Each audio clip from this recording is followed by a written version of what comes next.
வணக்கம். நான் டாக்டர் ராமநாதன் அர்ச்சுனா. 2026 ஆண்டு ஜூலை மாதம் 3ஆம் தேதி ஒரு சின்ன விஷயம் ஒன்று டிஸ்கஸ் பண்ணுவோம்.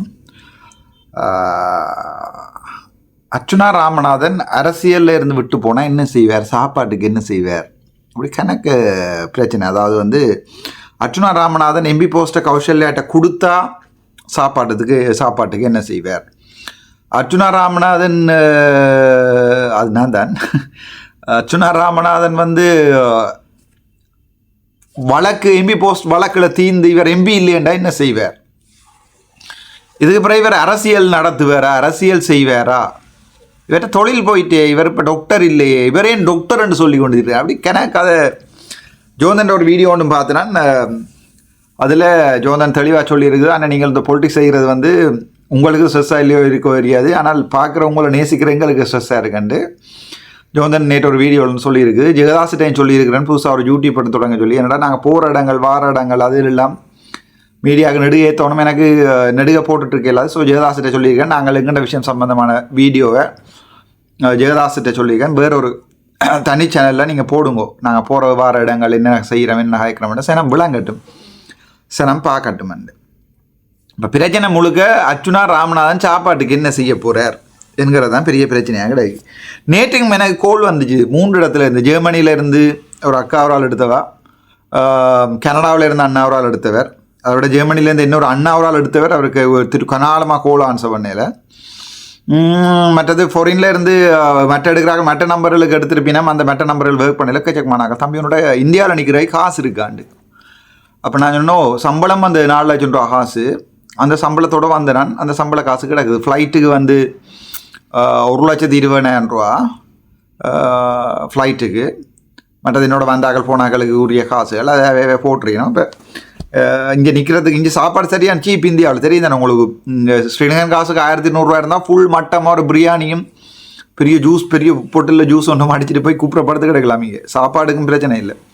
ஸோ கேட்ட ஒரு தரடைன்னு நான் சொல்லல, காசு போடுவோன்னு எனக்கு காசு தாங்கோண்டு நான் கேட்கல. அதால் தான்டாப்பா அவங்க 2 எங்கேட்டு இருக்காங்க, காசு வேணுமாண்டு. பேங்கில் எனக்கு லண்டனில் இருந்து நான் அண்ணாவரால் கதைக்கிறவர், அவர் எடுத்தவர், நான் திருப்பி எடுக்கல, மறந்து போனேன், திருப்பி எடுக்கணும். என்னென்றால் அவர் என்ன சொன்னவர், நீ கொஞ்சம் காசை சேர்த்து வச்சிரு அக்கௌண்ட்லேண்டு. நான் சொன்னேன் இதுக்கு கண்ணேண்டு, எனக்கு நாளைக்கு யாராவது அவசரத்துக்கு காசு போடுங்கண்ணா, 10 லட்சம் போடுறதுக்கு மக்கள் இருக்காங்க, இதுக்கு நான் இந்த காசை சேர்த்து வைக்கணும். இல்லை அவசரத்துக்கு, அவசரம் என்றால் இந்த கல்லால் எறிஞ்சு கையை பாருங்க அப்படி வீங்கி போய் கிடக்குண்டு. சரி விடும். அவசரத்துக்காண்டான கேட்குறதுக்கு 1000 பேர் இருக்காங்க. நான் அன்றைக்கும் பார்த்தேன்னா யாரோ பர்த்டே அண்டு 40,000 ரூபாவோ 50,000 ரூபா காசு போட்டிருக்கு, யார் போட்டேன்னு தெரியாது. பர்த்டேக்கு கிஃப்டாக போட்டிருக்கேன். கன பேர் கோல் எடுத்து திருப்பி நம்ம அக்கௌண்ட் நம்பரை போடண்டு நான் கோலில் ஆன்சர் பண்ணவும் இல்லை, மெட்ட ஃபோனும் ஆஃப். விஷயத்துக்கு வருவோமே. ஸோ அர்ச்சுனா ராமநாதன் சாப்பாட்டுக்கு என்ன செய்வார், சாப்பாட்டுக்கு என்ன வழி இல்லாமையாடா இந்த அரசியல் செய்கிறேன்னாங்க. நான் என்ன ஸ்ரீதரனாடா சாப்பாட்டுக்கு என்ன செய்வார், அரசியலில் என்ன செய்வார் இவர் தொடர்ந்து என்றதான் எல்லாட்ட பெரிய கேள்வியாகவும் இருக்குது. ஸோ எனக்கு அதுக்கு பதில் இவங்களுக்கு பதில் சொல்லலாமல் இருக்குது. எனக்கு என்ன கவலைண்டா, இந்த அரசியலில் இருந்து விட்டுட்டு போகிற சந்தர்ப்பங்களில் இந்த அரசியலை சனம் திருப்பி பார்க்காம போயிடும். அதான் ரியாலிட்டி. சரியா? இந்த அரசியலேருந்து நான் விட்டுட்டு போனால் இந்த அரசியலை யாருமே பார்க்காம போயிடுவார்கள். பார்க்காம போனால் அங்கஜன் ராமநாதன் மாதிரி, ஸ்ரீதரன் மாதிரி, டக்ளஸ் மாதிரி ஆகல் தான் உங்கள்கிட்ட வரலாற்றையே தீர்மானிக்க போகிறாங்க. உங்களுக்கு அது விளங்கியலையா? என்ன திட்டுற இந்த திலீஸ்லிங்கராஜா அந்த ஜெர்மனியில் இருந்து உண்டு, இப்போ கொக்கி குமாரன் அது மண்டியை போட்டு ஜோஜி பேரும் எனக்கு எதிராக வந்தார்கள் இத்தனை பேர் இப்போ உயிரோடு இல்லைண்டு. துசித்தண்டு சொல்கிற லோயர் மன்னாரில் கௌசல்யா அவனுடைய சீனியர் ஆல் அவுட். அதுக்கு முதல் ஒரு ஆள் 2019 ஒரு அவுட், என் வாழ்க்கையை நாசமாக்கினது. அதுக்கு பிறகு இப்போ கொக்கிகுமார் அவுட். சரிதானே? சில விஷயங்களை வடிவாக விளங்கி கொள்ளுங்கோ. கடவுள் ஒன்று இருக்கிறாருன்ற நம்பிக்கை எனக்கு சாதுவாக இருக்குது. இல்லையாண்டு இல்லை. ஆனால் நான் இழந்ததுக்கு நான் இந்த 2 வருஷம் பாராளுமன்ற உறுப்பினராக இருந்துட்டேன். அதாவது இங்கேயும் நீங்கள் ஸ்ரீலங்கா எம்பி தானே என்று கேட்குற நிலைமையில் தான் இங்கேயும் இருக்கிறேன். நான் இங்கே எந்த நேரம் மாஸ்க் போட்டு போட வேண்டிய தேவையில்லை. பட் சில சீக்கிரமான இடங்களுக்கு போய்க்கலாம் மாஸ்க்கை போட்டு அப்படியும் இருக்க தலைமை வெட்டுகளை எதையும் வச்சு பிடிக்கிறாங்களே இன்னும் தெரியலை. ஸோ நான் இந்த அரசியலிருந்து விட்டுட்டு போனால் அதுக்கு பிறகு உங்களுக்கு வார அரசியல்வாதிகள் யார் என்றால் ஸ்ரீதரன், அங்கஜன் ராமநாதன், டக்ளஸ், கட்டகழுத்தன், கஜேந்திரகுமார். உங்களுக்கு அரசியல் நம்பிக்கை இருக்காதுடாப்பா. அதுக்கு பிறகு நீங்கள் எப்படியாவது வெளிநாட்டுக்கு ஓடணும் தான் பார்க்கணும். அதை வழியாக விளங்கி கொள்ளுவோம். எப்படியாவது வெளிநாட்டுக்கு தப்பி ஓடணும், எப்படியாவது இங்கே இருக்காமல் வெளிநாட்டுக்கு ஓடிடணும்ன்றா நீங்கள் பார்க்கணும். வெளிநாட்டில் இருக்கிறார்கள் நிம்மதியாக இருப்பீங்க. உங்களுக்கு என்ன விளங்கி அவங்களுக்கு. ஆனால் ஒரு விஷயத்தை விளங்கி கொள்ளுங்கோ, நாங்கள் தெற்கிலையும் போய் சிங்கள அரசியலும் செய்கிறதுக்கு எங்களுக்கு சிங்களமும் தெரியும், சிங்கள மக்களும் வாண்டு சொல்லுவாங்க அந்த அரசியலை செய்யண்டு. ஸோ சிங்கள அரசியலை நாங்கள் நினைச்சாலும் செய்யலாம். இவன் சிங்கள பொது எதிர்கட்சி அரசியலை செய்ய சொல்லி என்னோட கேட்டவங்க உங்களுக்கு தெரியுமா தெரியாது. வெஸ்டர்ன் ப்ரொவின்ஸ் சிஎம்மா நிற்கிறதுக்கு பொது கேண்டிடேட்டாக என்ன கேட்டவன், பொது கேண்டிடேட்டா நாமல்ட சஜித்துண்ட ரணில்ண்ட எல்லாருமா சேர்ந்து போடக்கூடிய கேண்டிடேட்டாகவே என்ன கேட்டவன். நான் அதுக்கு மாட்டேன்னு சொல்லிக்கேன். இல்லை நொதம் ப்ரொவின்ஸ் எனக்காக வெயிட் பண்ணி கொண்டிருக்கேன், எனக்கு அப்படி தேவையில்லை. சரி, விஷயத்தை விளங்கி கொள்ளுங்க. இந்த அரசியலிருந்து நான் விட்டு போயிட்டேன்டா உங்களுக்கு இந்தியாவில் இவ்வளோ ப்ரெஷரும் இலங்கைக்கு போகாது. சரிதானே? சும்மா வந்து இங்கே இப்போ இங்கே இருக்கிற ஒரு அரசாங்கத்திட்ட போய் இங்கேத்த காசுக்கு ஒரு 5 மில்லியன் 10 மில்லியன் எலெக்ஷனுக்கு தாங்கும், நாங்கள் உங்களுக்கு ஜாழ்ப்பாணத்தில் இந்த ஃபுல் சப்போர்ட் தரமாண்டா அள்ளி தருவாங்கள்டாப்பா. 10 மில்லியன் என்றால் ஸ்ரீலங்கன் காசுக்கு 40 மில்லியன் என்றால் 40 லட்சம் ரூபா. 400 லட்சம் ரூபா. 40 மில்லியன்ன்றது ஸ்ரீலங்கன் காசுக்கு 400 லட்சம் ரூபா, 4 கோடி. கொண்டு வந்து விசுக்கு எறிஞ்சு அரசியல் செய்கிறது பெரிய கஷ்டம் இல்லை. என்ன பெரிய பெரிய தலைவர்கள்லாம் சந்தித்தவே உங்களுக்கு ஃபண்டிங் எங்கே வருதுன்னு நாங்கள் ஃபண்டிங்கே இல்லைன்னு என்ன டாக்டர் அரசியல் செய்கிறீங்கன்ட்டு. இன்றைக்கு இப்போ கிட்டத்தட்ட இந்த 4 நாட்களில் நான் கிட்டத்தட்ட 12க்கு மேற்பட்ட அரசியல் தலைவர்களை சந்திச்சிட்டேன். டாக்டர் ஃபண்டிங் என்ன செய்கிறீங்க, டயஸ்போரா உங்களுக்கு அனுப்புதான். நான் அப்படி பெரிய டயஸ்போரா எல்லாம் இல்லை, எங்களுக்கு இருக்கிறது எங்களை நேசிக்கிற ஒரு 4-5 அண்ணன் மேலே அக்கா மேலே தானே. அவங்க கேட்குற நேரம் காசு போடுவாங்க. நான் கேட்குறேன் நான் கடைசியாக காசு கேட்டு எனக்கு ஞாபகமே இல்லை. அந்த ஃபேன் வேண்ட கேட்டினா அது அடுத்த நாளே வந்தால் அதுக்கு அடுத்த நாளே அந்த வேலை முடிஞ்சுது. அதில் இந்த மிச்ச காசு எடுத்து தான் இங்கே இதுக்கு வந்து நிற்கிறேன் நான். ஸோ கனடாவில் தம்பி ஒரு ஆள் இருக்கிறான்னு அப்படின்னா எனக்கே தெரியாது யார் ஞாபகம் வச்சுருக்கிறேன், யார் ஞாபகம் வச்சிருக்கேன். சும்மா குளராதிங்கடா. என்னென்றால் இப்போ கலவேட்ட பிரச்சனை என்றால், ஆனால் உண்டு நான் ஞாபகம் உங்களுக்கு சொல்கிறேன். நான் இந்த உதவி செய்கிற யூடியூபர்ன்ற ஒரு கொஞ்சம் பேரும் நாங்கள் ஈழ மக்களை வாழ போகிற கன பேரும் இந்த நல்லா இங்கே புலம்பெயர் நாட்டில் வாழ்கிற மக்களை ஏமாற்றி வாழ்ந்துட்டோம். சரிதானே? புலம்பெயர் நாட்டில் வாழ்கிற மக்களை இந்த உதவி செய்கிற டீம்னு கொஞ்சம் இருக்குதானே, சிவப்பு கலர் சட்டைகளோட எங்கள் சைக்கிள்களை கொடுத்து கொண்டு நல்லா உழைச்சி வாழ்ந்துட்டாங்க.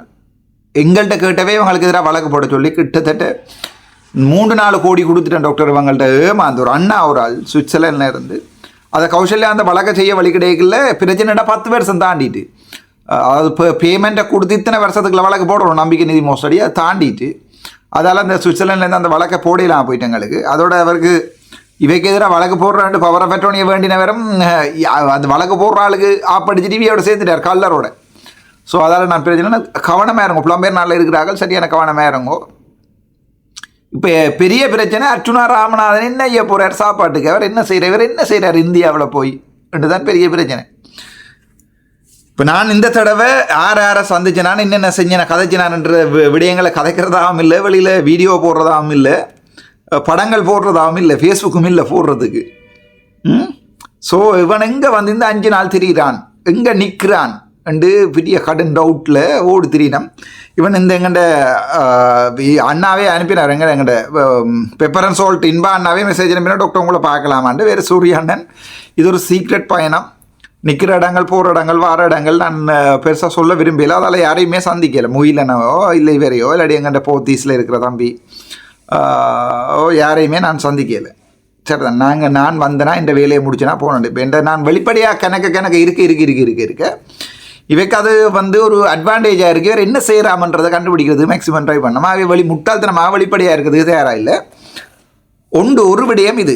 2வது விடயம், ஏன் நீ இந்தியாவுக்கு வந்த, நீ காசு சேர்க்கவா, காசு வேண்டவா, அல்லது ரோட்டை பயிற்சி எடுக்கிறதுக்கா, பயிற்சி எடுக்கிறதுக்காண்டு கணக்கு டவுட்டுகளும் உங்களுக்கு வேறு இது. அது நான் உங்களுக்கு மேலாட சொல்கிறேன். ஏண்டா நான் என்னை நேசிக்கிற மக்களை மாத்திரவன் இல்லை தானே, நான் மேலாட சொல்கிறேன் உங்களுக்கு. எங்கள்கிட்ட மாகாண சபை எலெக்ஷன் வைக்கப்படையில்லை இது வரைக்கும். ஸோ மாகாண சபை எலெக்ஷனை வைக்கப்படாமல் இருக்கிறதுக்கும், 2வது எங்கள்கிட்ட 13வது திருத்த சட்டம் ஃபுல்லாக அமுல்படுத்தப்படையில் இந்த 2ஐயும் இல்லாமல் பண்ணி, 2ஐயும் இல்லாமல் பண்ணி ஒரு நாடு ஏக்கராட்சியா எக்கராட்சி என்று சுமந்திரனுடைய வரைவில் தான் இப்போ என்பிபி அரசாங்கம் மூவ் பண்ணி கொண்டு இருக்குது. சுமந்திரனுடைய முழு பிளானில் ஃபுல் ஐடியாவில் தான் நீங்கள் கொண்டு நீங்கள் நினைக்கக்கூடாது சுமந்திரன் சும்மா போயிருந்து. இப்போ அண்மையிலையும் நான் பார்த்தேன்னா எங்களோட சுமந்திரன் அவர்கள் சொல்லி கொண்டிருக்கிறார் என்பிபி அரசாங்கம் கொடுத்த வாக்குறுதிகளை நிறைவேற்றவில்லை. ஐயா சுமந்திரன் ஐயா, உங்களுடைய டபுள் கேம் ட்ரிபிள் கேம் எல்லாம் நல்லா படித்தவங்கள் இருக்கிறாங்க கனவே, சரிதானே? ஆக நீங்கள் நினைக்கக்கூடாது உங்களோட டபுள் கேம் ட்ரிபிள் கேம் சில்லறை கேம்கள் ஒருத்தருக்கும் விளங்காதுன்னு. வடிவா விளையும் கொள்ளுங்க சுமந்திரன் ஐயா. இந்த சர்வதேச கிரிக்கெட் ஸ்டேடியத்தை இல்லாமல் பண்ணினது நீங்கள் தான் ட்ரெயிலில் இருக்குன்னு தெரியும் வழக்கு போட்டு. ஆனால் அது நீங்கள் ஏற்கனவே அனுரோவோட செய்து கொண்ட ஒப்பந்தம். அவர் கல்ல நடுவேறாம், நீங்கள் அதுக்கு எதிராக போராடுவீங்களாம், சூழலியல் காரணங்களை காட்டுவீங்களாம், எக்கோ ரிப்போர்ட் எடுக்கலையாம். அதால் அது உங்களுடைய நீங்கள் அனுரோவோட செய்து கொண்ட ஒப்பந்தம்.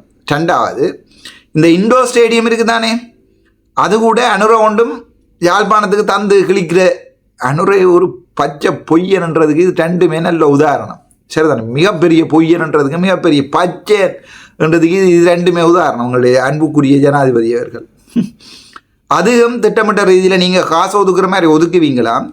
இங்கே இவர் சுமந்திரன் ஐயா வழக்கு போடுவாராம். ஓகே மச்சான் ரெடி அண்டு இங்கே அந்த இது ஏன் இப்போ எனக்கு டவுட் என்னண்டா, ஏன் தனியாக மண்டதீவில் மட்டும்தானே இன்டர்நேஷ்னல் ஸ்டேடியத்தை கட்டணும், மாங்குளத்தில் கட்டையில்? அது உங்களுக்கு தெரியும். என்னுடைய பெரியப்பா நாகலிங்கம் எதிர்வீரசிங்கம் இருக்கிற காலத்தில் மாங்குளத்தில் தான் இன்டர்நேஷ்னல் ஸ்டேடியம் கட்டுறதுக்கும் முழு மூச்சாக இயங்கி முழு ப்ரொபோசலும் ஃபாரினுக்கு எல்லாம் கொடுத்து தெரிஞ்சவர். இல்லை அரசாங்கம் அந்த நேரம் ஸ்போர்ட் அட்வைசராக அவர் யூஎஸ்ஏல இருக்கைகளில் சுசந்திகா சிங்கை கூட்டி கொண்டு போய் ஹெல்ப் பண்ணினதாலையும் தமிழில் விடுதலை புலிகளாலையும் அவர் கூப்பிட்டு ஸ்போர்ட்ஸ் சம்பந்தமாக கதைக்கப்பட்டதாலையும் பெரியப்பா கூட்டி கொண்டு இலங்கை அரசாங்கம் அந்த நேரம் ஒலிம்பிக் கமிட்டியில் உங்களுக்கு தெரியும், எங்களோட கோபியனா தெரியும், ஒலிம்பிக் கமிட்டியில் வச்சுருந்தவங்க. அப்படி இருக்கிறதாக்கனே எனக்கு டவுட் என்னென்னா, ஏன் நாங்கள் பழைய ப்ரொப்போசலில் மாங்குளத்துக்கு கொண்டு போயிடாது? மாங்குளத்தில் சூழலியல் பிரச்சனை வராது. உங்கள் கொண்டு போகிறதுக்கு அரசாங்கத்திட்ட காசு இல்லைடா, அப்படி உணங்கி கொள்ளுவோம். எங்களோட அரசாங்கத்திட்ட இன்டர்நேஷ்னல் ஸ்டேடியத்தை கொண்டு வந்து இங்கே கட்டுறதுக்கு ஐசிசிட்டியோ ஒரு ஆர்சிசிட்டியோ ஒரு ஆணிட்டையும் காசு இல்லை. ஸோ மண்டதீவில் கொண்டே கட்டுற மாதிரி ஒரு புல்ட்டா உண்டு, அதை இவர் வழக்கு போடுற மாதிரி இன்னொரு புல்ட்டா உண்டு, சரிதானே? கட்டன் வச்சிருக்கிறவன் நானே ஜனாதிபதியாக இருந்தால் நீ மண்டதீவை தான் குழப்படியோ ப்ரொப்போசலில் பேரை மாத்திரம் மட்டும்தானடா இருக்குது. மாங்குளம் மண்டு மண்டதீவு மாங்குளம் மண்டு பேரை மாத்திரம் மட்டும்தானே இருக்குது. ஸோ இந்த கல் நட்டது கம்பி நட்ட கதையெல்லாம் இந்த மாதிரி கம்பி கட்டுற கதையெல்லாம் சொல்கிறாங்க ராசா. இனிமேல் அந்த கம்பி கட்டுற கதையெல்லாம் இல்லை. யாழ்ப்பாணத்துக்கு இன்டர்நேஷ்னல் ஸ்டேடியம் வராது. குழப்பினது யாருன்ற தமிழரசு கட்சி தங்கண்ட பேரில் இப்போ பழியை வேண்டி கொண்டு ஹெல்ப் பண்ணியிருக்கணும். இந்த பழிக்குரிய விலை கூட உங்களுக்கு விளங்காது, இந்த அரசியல்லாம் உங்களுக்கு விளங்காதுரா, கேளுங்க மிச்சது. அதுக்கப்புறம் இண்டோர் ஸ்டேடியம் கொண்டு வந்துச்சுது. இண்டோர் ஸ்டேடியம் வந்ததுங்க ஓல்பாக்கில். ஓல்பாக்கில் அவ்வளோ பில்டிங் இருக்குது. கவர்மெண்ட் ஆஃபீஸில் இருந்து, பிரேசலத்தில் இருந்து, எலக்ட்ரிசிட்டி போர்ட்டில் இருந்து, தேர்தலான குழுவில் இருந்து எல்லாமே ஓல்பாக்கில் இருக்குது. ஆனால் ஏற்கனவே சுற்றி கிளீன் பண்ணப்பட்ட ஒரு மரங்கள் கூட இல்லாத பாஸ்கெட் பால் கோர்ட்டுக்கு பின்னால் இருக்கிற கோர்ட்டில் போய் இண்டோர் ஸ்டேடியம் கட்டுறதான பிரச்சனை உங்களுக்கு. அதுவும் திட்டமிட்ட ரீதியில் அப்போவும் நான் சொன்னேன், இல்லை நீங்கள் காசு தான் ஒதுக்கி இருக்கிறீங்களா, இப்போ இந்த சிங்கள மகாவித்யாலயம் இருக்கிற ஆமி கேம்படியில் நீங்கள் தூக்கி போட்டு அதில் கொண்டு ஆமி கேம்பை நகர்த்து உங்கள் வேறு இறங்கிய இடத்துக்கு, அதில் ஆமி கேம்பும் இல்லை, பழைய டென்ட்டுகளை தான் போட்டுருவாங்க, அங்கே கொண்டு வாங்க இண்டோர் ஸ்டேடியம். இவன் விரும்பலை, அவைக்கு அங்கே அப்படி ஒரு பிளானே இருக்கேல. ஸோ சுமந்திரன் நாங்கள் காய்ச்சி பேசி செஞ்ச வேலை தான் இது. சரி, அதை விடுவோம் பேருங்க. இப்போ இந்த வடக்கு மாகாண சபை எலெக்ஷனை நீங்கள் நினைக்கிறீங்களே வைக்க போகிறோம், ஒரு நாளும் வைக்க போகிறது இல்லை. இந்தியா இப்போ மொக்குத்தனமாக ஏமாந்துட்டு என்றது இந்தியாவுக்கு வடிவா விளங்கிட்டு, சரிதானே? 7 ஒப்பந்தம் செய்து கொண்டது. அந்த 7 ஒப்பந்தம் என்னென்று வரைக்கும் யாருக்கும் தெரியாது. இந்தியாவோட அனுரகுமார் நாயக்க செய்து கொண்ட 7 ஒப்பந்தங்கள் என்னன்றது யாருக்கும் தெரியாது. அதில் முக்கியமாக பாதுகாப்பு ஒப்பந்தம். அந்த பாதுகாப்பு ஒப்பந்தங்களில் ஒன்று தான் வடக்கில், எங்களுக்கு கிழக்க பெரிய கதவே இல்லையே, அது சாணக்கியன் மேளம் இருக்கிறார் தானே. ஸோ வடக்கில் சரியா எந்த ஒரு நிலப்பரப்பிலையும் இந்தியா தவிர்ந்த வேறு எந்த நாட்டினுடைய இராணுவ தளங்களையும் அனுமதிக்க விட மாட்டோம் என்று சொல்கிற பாதுகாப்பு ஒப்பந்தம் பண்ண செய்து கொண்ட. அந்த பாதுகாப்பு ஒப்பந்தம் செய்து கொண்டதுக்கு பிறகு சைனா பேக் பண்ணிடுச்சு. சைனா பேக் அடிச்சிட்டுது. இனிமே இயலாது உங்களால். நீங்கள் இந்தியாவுடைய கிடவுங்க, இந்தியாவோடைய ஃபுல்லாக விழுந்துட்டான். புலஸ்தினி மகேந்திரனை தேடினதிலிருந்து இந்தியாவோட போய் ஃபுல்லாக விழுந்துட்டோம். உங்களுக்கு அந்த கதையில் நாங்கள் சொல்லி விளங்கப்படுத்துகிறோம் தனி வீடியோவில். ஸோ இப்போ இந்தியாவை நச்சது என்னென்றால், ஓகே இவங்க நாங்கள் சொல்கிற எல்லாத்தையும் கேட்க தானே போகிறாங்க. ஸோ தாங்கள் கொண்டு வந்த அந்த தீர்வை, அரசியல் தீர்வை நடத்துவினம் வந்தது இந்தியாவில் நான் நினச்சி கொண்டு வந்தது. இன்றை வரைக்கும் காசு இல்லைன்றாங்க. சரிதானே? அதாவது இந்த இதை வைக்கிறதுக்கு, மாகாண சபை எலெக்ஷனை வைக்கிறது காசு இல்லை என்று டில்பின் சில்வா யாழ்ப்பாணத்தில் சொன்னது உங்களுக்கு ஞாபகம் இருக்குமான்னு நினைக்கிறேன். எங்கள்கிட்ட காசு இல்லை என்று டில்பின் சில்வா சொல்லி போட்டு போனார். சரி, ஓகே, காசு இல்லை உங்கள்கிட்ட, இப்போவா காசு இல்லை. தித்வாவில் வந்த காசு, ரீபில்டிங் ஸ்ரீலங்காவில் வந்த காசு திரசேரியில் அப்படியே இருக்குது எங்கே என்றெல்லாம் கேட்டு பெரிய அடிபாடு நடந்து கொண்டிருக்கு பாராளுமன்றத்தில். சிங்களத்தில் நான் எல்லாம் உங்களுக்கு நான் டிரான்ஸ்லேட் பண்ணி போடையிலாது, பட் அடிபாடு நடந்து கொண்டிருக்கு. ஸோ அந்த காசெல்லாம் அங்கே ராசா போனது. காசு இருக்குது தாராளமாக. இவை இப்போ என்னென்றால் சுமந்திரனுடைய ஏக்கராட்சிய அரசியலமைப்பை கொண்டு வரது தானே மேக்சிமம் முக்கியம். அதாவது சுமந்திரன் 2019ஆம் ஆண்டு ஒரு டிராஃப்ட் கான்ஸ்டியூஷன் ஒன்று டிராஃப்ட் பண்ணி கொடுத்துருக்கார். சரிதானே?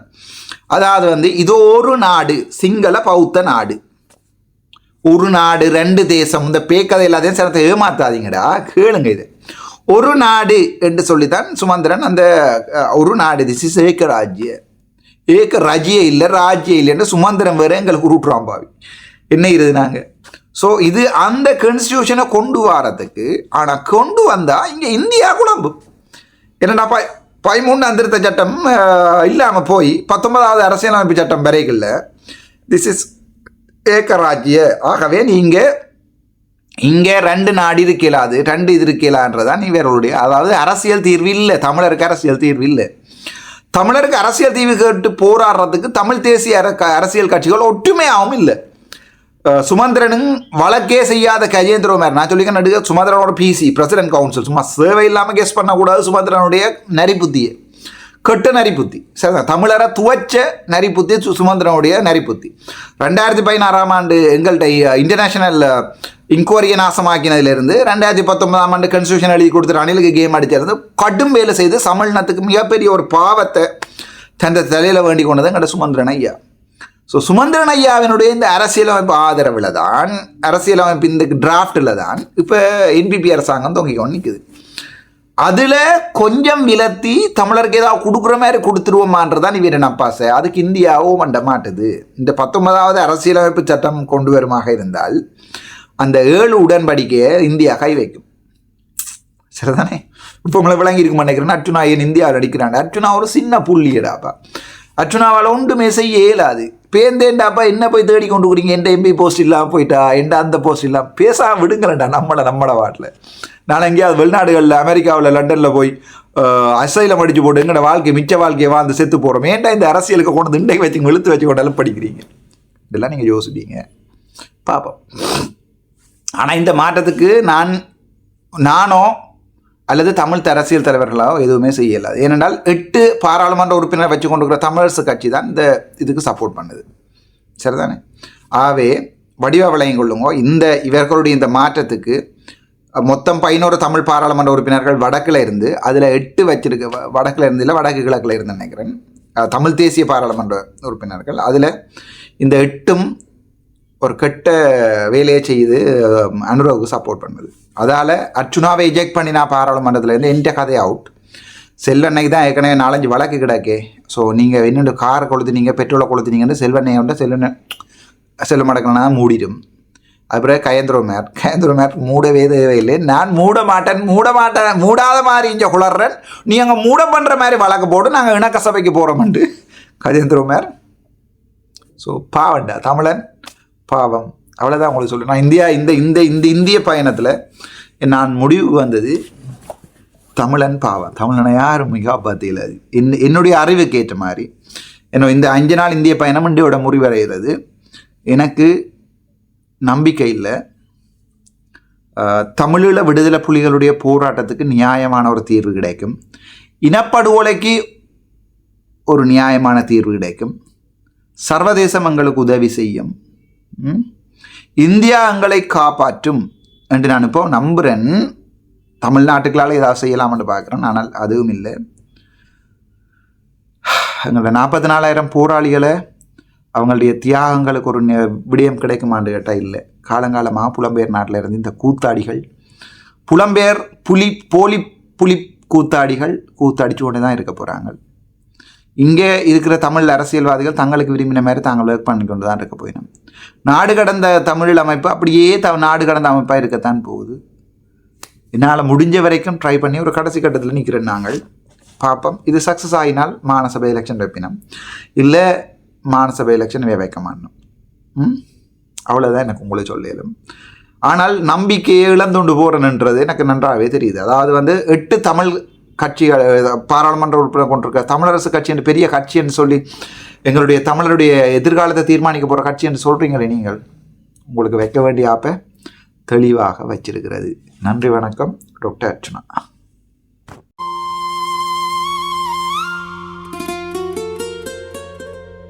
சாவகச்சேரி தந்த தவ புதல்வன் எங்கள் அர்ச்சுனா, சாதனைகள் படைக்கும் வீர தமிழன் அர்ச்சுனா, வீரத்தில் சிங்கம், பணிவில் தங்கம், தர்மத்தில் உயர்ந்தவன் எங்கள் அர்ச்சுனா.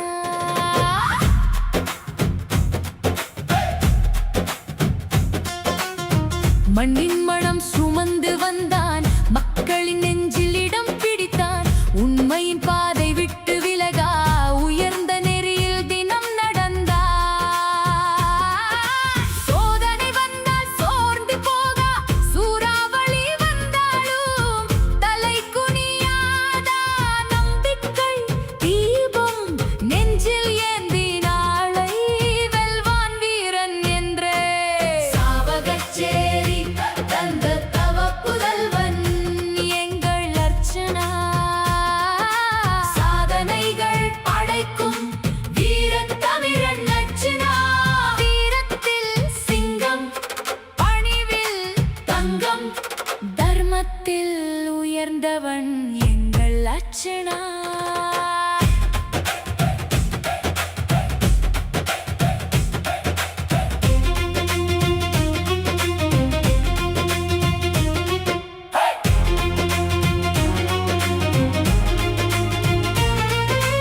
எத்தனை சவால்கள் எதிரில் வந்தாலும் எழுந்து நிற்பான் உறுதியோடு, எத்தனை தடைகள் வழியில் நின்றாலும் ஏறிச் செல்வான் வெற்றியோடு.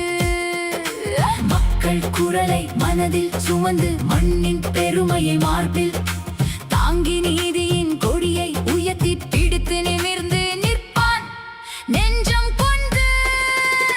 கருணை கொண்டவன், கண்ணியமிக்கவன், கடமை உணர்ந்த தமிழின் செல்வன், உழைப்பை நம்பி உயர்ந்து நிற்கும் உன்னத மனிதன் எங்கள் தலைவன். ஒற்றுமை பாடம் உலகுக்கு சொல்லி உயிர்களில் நம்பிக்கை விதைத்து செல்லும், வீழ்ந்திட மாட்டான், விலகிட மாட்டான், வெற்றியின் பாதையில் நடந்திடுவான். சாவகச்சேரி தந்த தவ புதல்வன் எங்கள் அர்ச்சுனா, தமிழர் இதயத்தில் வாழும் நம்பிக்கை அர்ச்சுனா.